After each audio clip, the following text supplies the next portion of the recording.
Item Number SCP-1386. Object Class Euclid. Special Containment Procedures. SCP-1386 is currently located in an evacuated 4-block neighborhood surrounded by a 10-meter-high reinforced concrete containment wall in location redacted, 8 kilometers from the nearest inhabited neighborhood. Due to the incident with Dr. F on April 17, 2012, it is to be kept under constant surveillance and must only be approached by D-Class personnel. Any individual that comes within a 3-meter radius of SCP-1386 must give the appearance of being happy, such as by smiling or laughing. If it is approached by someone who does not appear happy, the subject will feign hostility, emitting a low growl from its interior, and refuse to interact positively until the individual's demeanor changes. It is as of yet unknown if SCP-1386 will act out on its aggression if exacerbated. When making contact with SCP-1386, it is strongly advised to have at least $20 of American currency in hand and in plain view of it.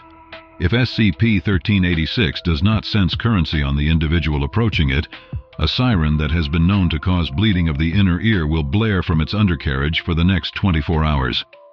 All attempts to silence the siren have failed, and once it has begun, the subject will refuse to move from its current location until the 24-hour period has passed.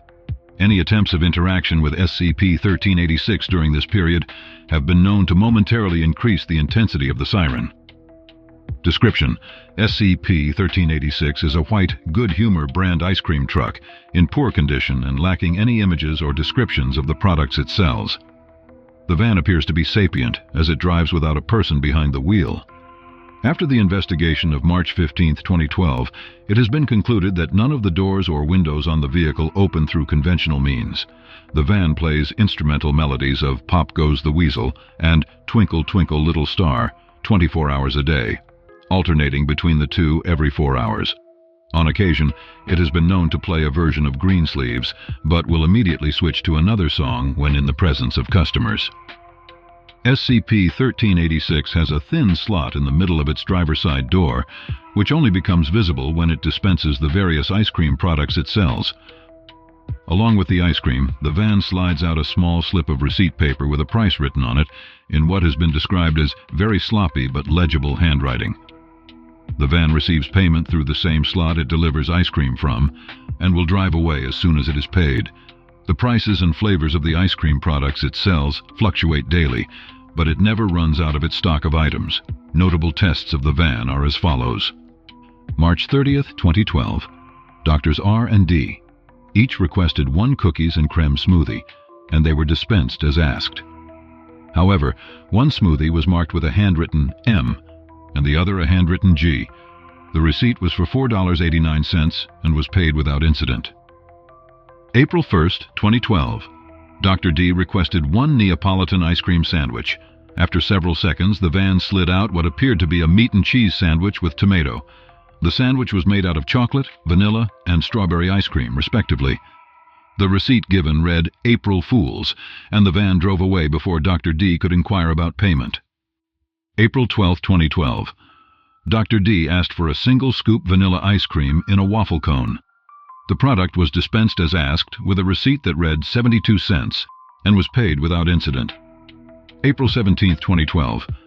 Dr. F requested 1 peach push pop and received it, along with a receipt of $16.27. Dr. F expressed disapproval at the price for the ice cream and refused to pay the full amount, instead paying a total of $3.75 in quarters. When Dr. F attempted to walk away, the van opened the slot in its door to an approximate height of 6 feet and dragged Dr. F inside of it by use of a large and rusted steel trap. The van then returned its slot to its former size and proceeded to spew out a pink substance from its slot for 5 straight minutes, before then driving away with no further incident. Upon inspection of the pink substance, it was found to consist of blood, skin tissue, and bone fragments whose DNA signature matched that of Dr. F. Due to the incident of April 17, 2012, all further attempts to interact with SCP-1386 must be through D-Class personnel. April 27, 2012. Personnel D1 asked the van for a cherry popsicle, adding, "with nuts." The van seemed to wait several seconds, then dispensed a single cherry popsicle, unwrapped, with nuts embedded in the ice. The receipt given read $2.20 "You're nuts," and D1 was recorded as chuckling as he read the paper. The van was paid without incident. April 30th, 2012. Personnel D1 requested a Caesar salad flavor popsicle. After a few moments, the van dispensed a popsicle with an off-green coloration which was noted to taste of lightly dressed lettuce with a hint of croutons. The receipt was for $4.56 and was paid without incident. May 4th, 2012. Personnel D1 asked for a dark chocolate fudge pop and received it with a receipt of $1.38, paid for it with 2 single-dollar bills.